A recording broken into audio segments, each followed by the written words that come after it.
Another Christmas has come and gone, and now it's time for episode 79 of the Doofy Doo talk through of Shiren the Wanderer. Hey Wanderers, it's Doofy again. Hope you had a nice holidays, or you're still having a nice holidays. You probably thought you had enough arrow shooting last episode in Poofu's cave, but you're back for more. I'm gonna make iron arrows once again, like deja vu. Probably not gonna make 2 packs, just gonna make 1 pack here. But this is a pretty big room, so I'm gonna be shooting arrows for a while. While I do that, let me get caught up and try to remember where we're at. Oh, first thing, I do have a correction to make. The Black Looper mentioned, and I also kind of halfway realized, but didn't completely realize, that last episode, or 2 episodes ago in 77, I said one of the prices it was nice to know was the price of a blank scroll, 5,000 Geitons. That's really bad advice. You don't have to know the price of a blank scroll, because not only does it say right on it, as I remembered, also it's identified. That's the one scroll in Face Final Puzzle that's always already ID'd as a blank scroll. So, and even if it wasn't, it would say right as one of the options. So you don't have to memorize the price of that. I was trying to think what other price would be nice to know. Really, there are none. I mean, you pretty much know all you need to know. But I guess the 1,000 Gaiden herbs. Small belly, big belly, confusion, and life. Those are the 1,000 Gaiden herbs. I used those prices to ID a possible small belly herb I remember earlier in this run. I mean, it's not going to make or break your run, but if you had to memorize something, I guess that would be okay to know. It doesn't really matter, honestly. The crucial thing is those first 5 prices. Strengthening, weakening, venting, melting jar, boofa staff, armband of sight and discount armband, and uh-oh, my arrows aren't going to kill this guy. I'm going to have to revert down here, but luckily I've already made enough arrows, so I'm going to be alright. Again, a good use for my electric balls. I'm getting actual use out of the lightning staff this run. One of the few uses as a ranged attack against these flame guys. Because, as you know, arrows just burn up when you shoot them at a flame guy. Was I on? Let's see. Melding, Bufu staff, side armband, discount armband. Oh, and the 5 3K armbands. So once you know those prices, and of course 5K for revival and Kigni, you are pretty well set for background information in Shiren. You don't have to memorize anything else to have a fairly successful run. Skill wise, you should be at the point where you can rice ball run table mountain. That means you can make it to floor 25 or 30 in a lucky run in Face Final Puzzle, which this is. This is a very lucky run. I found that monster house early on. I'm finding a lot of shops. I already have a ton of arrows, assuming I don't do anything really stupid here. So, you know, most of your runs are going to be this generous. Oh, and I have the 8K armband, a cursed one. I don't know if it's discount or sight, but if it's a sight, an armband of sight, this cursed 8K I have, I am 1 or 2 scrolls of blessing away from just busting this run wide open. I mean, I don't want to jinx myself, but this potentially could be a winning run, which would be ridiculously lucky. There's still a long way to go, though. What am I, floor 12, so shouldn't be so over-optimistic. But it's, I mean, as soon as you ID an armband of sight, you really don't have to find another melding jar or even a strengthening jar. You can win the whole run. So, I don't know. We'll see how it goes. I'm wondering, should I sell this cursed scroll of identity? No. I guess I could sell the soldier ant meat.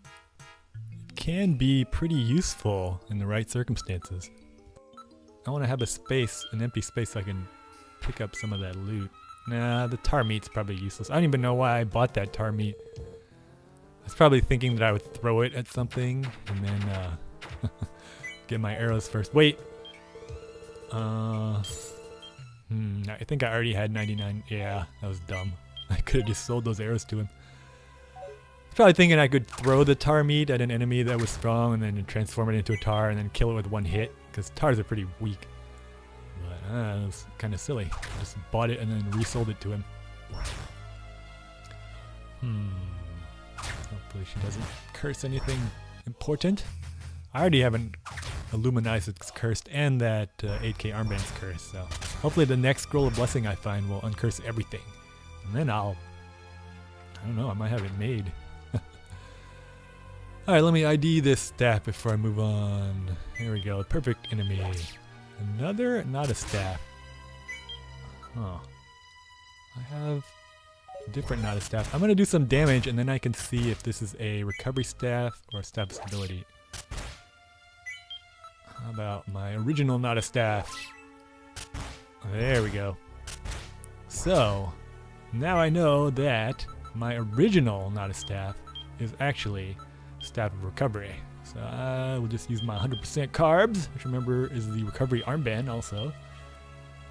And this is just a not a staff. It might be a staff of stability, or remember it also might be a staff of misfortune, because that soldier ant can't be leveled down any. So I'm not sure exactly what that is. Yeah, as far as skills, at this point in the talk through, hopefully you're at a skill level where you can, ooh, be careful, you can rice ball run Table Mountain, which means you can get to floor 25 or 30 at Phase Final Puzzle if you get a lucky run. You know the important prices, the important 5 or 6 prices that we've already gone over. And you know the whole point of the dungeon is to ID the jars, specifically the strengthening jar and the melding jar. And Revival Herb is nice too, but you know, really Armband of Sight is more important than Revival Herb. And Sleepless Armband and Anti-Drain Armband. So, oh, there was a pitfall trap. Can you imagine if I had shot all those arrows and then fell down the pitfall trap? I would have been so pissed off. But I was being careful. I was checking for traps. Oh, just a side note. These rooms with the little tiny pool of water, if you have a passage armband, you can escape by putting on the passage armband, walking on top of the water, and then unequipping the passage armband. You will teleport randomly to a different place on the map. So. Oh boy. Alright, this is ugly. If I attack this is a critical turn. If I attack this leveled up sneaky and miss, next turn these guys will kill me, so I think I'm gonna have to burn my evil soldier meat. Yeah, there's really no other 100% way to get out of this, so it's a shame, but I gotta do it. Luckily I killed it, but even if I hadn't, I would have resurrected. You're pretty safe as an evil soldier, but you are still vulnerable if you get transformed into a rice ball. Now you're not going to step on a trap because you're immune to traps, but if there are rice bosses or skull rays, skull demons, any enemy that can change you into a rice ball, remember, as a rice ball, that is a literal monster transformation. When that spell wears off, you're not going to return to the form of an evil soldier or some other monster. You're going to become Shiren again. So as a rice ball, you have lost all the abilities that you had as the monster. And you won't resurrect. So there is a possibility of dying. But luckily on this floor, there are no monsters that can possibly transform me into a rice ball. So I'm going to be just fine. So now that you have the mental tools and the knowledge to beat Phase Final Puzzle, I'm gonna go into the psychological. There we go, just got one-hitted by a Kidney 3, and this is a great demonstration of why it's so dangerous to eat kidney meat. If you eat kidney meat, it's basically the same as eating a kidney seed, or you become a kidney, as a dead soldier as I just did, which is pretty rare. You don't just take the form of the kidney, you actually behave like a kidney. So you wander around randomly, you aren't able to control. Oh my god, what? What? Rotten trap. Oh, all of my carefully gathered food ruined with a single step. Reminds me of Scroll Cave. Now I'm going to be eating rotten rice balls. Rotten rice balls only refill your fullness 25, and they have a random negative effect. Some of them are really horrible, like blindness, or they can decrease your strength by 3, I think, which is much worse than a poison herb. It can put you to sleep. It's bad. So, you always wait until you're done with the floor, all the monsters are dead, and you're standing on the stairs. before you eat a rotten rice ball. So I'm going to go ahead and eat one right now. Make some room in my inventory. Even though I really don't need it. There, you see, it made me blind. But luckily, I knew where the stairs were. Oh. So all my rice balls are rotten. That's not good. Just got postponed. Yeah, I'm going to talk a little bit about the sort of mental toughness needed to beat Phase Final Puzzle. Because you already know the information you need to know. You know your goals. You just have to do it. Let's see. Wow, I'm already over 10 minutes. I guess I could talk. I got to talk a little bit about the main topic. So I'll keep playing for a floor or two. Well, I'll give you a little bit of background info. Again, I'm going to go on a weird tangent and then circle back to Shiren the Wanderer because that's the way my brain works. If you know anything about psychology, you should know in the early 1900s, 1910, 1920s, Sigmund Freud basically revolutionized the field of psychology. And his basic model for the mind had kind of a structure in which the basis for all your actions was the id, this kind of primitive, sort of central, instinctual drive you had, usually connected with some desire you had for your parents when you were little. Hey, I need the revival herb. So that is another very important step on the path to a winning Phase Final Puzzle run. And so you had this sort of unconscious, it got postponed again. It's kind of unconscious, primitive desires, you know, and those were at the base of what you were doing. And on top of this was the superego, which was kind of the result of socialization, kind of your conscience, and then mediating between the superego, which is the sophisticated social veneer over the primitive id. Mediating between those two, between the id and the superego, was the ego. So that's basically the structure of the mind according to Freud. Hey, another pressable jar. Have you been paying attention? Do you know what kind of jar this is? Well, we've already found a walrus jar. Remember, we used it to steal the meat, and we already found a monster jar. So this is a Cairo jar. Excellent. Dope. There goes the scroll. Oh well. But yeah, Freud's ideas about the primitive id driving us were prevalent, and some people still believe them, but most of the ideas have been disproven by now. And one person who was very critical of Freud's theories was a guy named Abraham Maslow, an American psychologist. He was popular in the 40s and 50s, but Maslow is most famous for developing something called Maslow's hierarchy of needs. And as you learn how to beat Phase Final Puzzle, you're really kind of making your way through Maslow's hierarchy of needs. And I alluded to this before. Maslow's hierarchy of needs basically means that he kind of upended Freud's idea of the mind. He said, no, wait.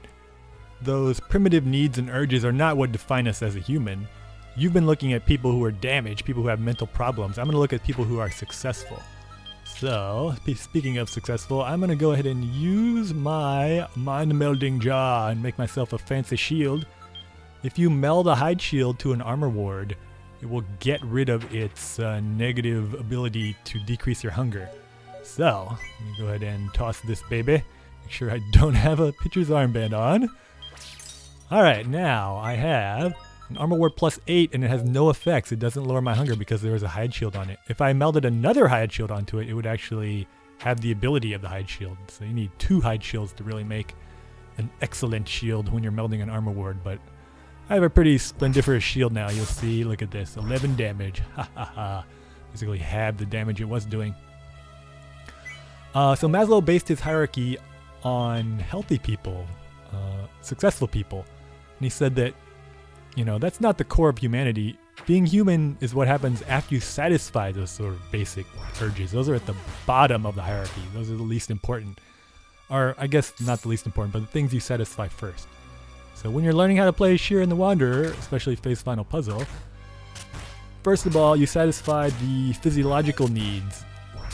Physiological needs are like food, air, clothing, shelter, water. So in Shiren, that would be the equivalent of rice balls. You want to make sure you don't starve to death. That's the most basic need in Phase Final Puzzle. Figure out a way to get enough rice balls so you will not starve.